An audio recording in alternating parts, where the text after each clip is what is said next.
tu vas pratiquer le pardon, l'amour, sans même te rendre compte.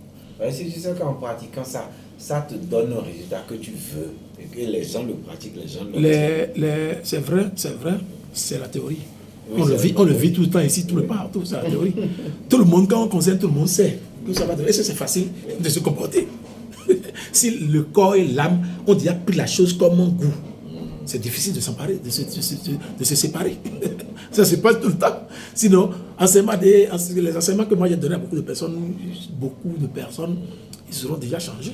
Beaucoup de choses. Ce n'est pas qu'ils ne savent pas, ils savent que, même ces gens, non, ils ont des sens, non, ils savent que ça peut changer ma vie, mais c'est difficile de se séparer de ce qu'il fait là. C'est là le problème. Et quand tu pratiques la connaissance, il faut pratiquer la connaissance souvent sur ça. Que Dieu te donne l'ouverture d'esprit, le discernement de voir le bien et le mal, et la capacité de se séparer vite du mal. Pour s'accrocher au bien. Quand tu pratiques la connaissance, des choses qu'il faut demander, si ça te coûte de le faire, et ça te bloque la voie, quand tu ouvres là, il faut qu'on te demande. Et quand tu commences pas à se séparer de ces choses rapidement, ce n'est pas le sexe, c'est pas le sexe qu'on parle là. Dieu aime ça. Il n'y a rien dedans. On m'a même jamais révélé d'enseigner ça. Non. Je n'ai jamais eu de révélation sur ça. Que d'enseigner que le sexe bloque. Non, c'est faux. Ça ne bloque pas. Dieu même aime tout ça. Oui.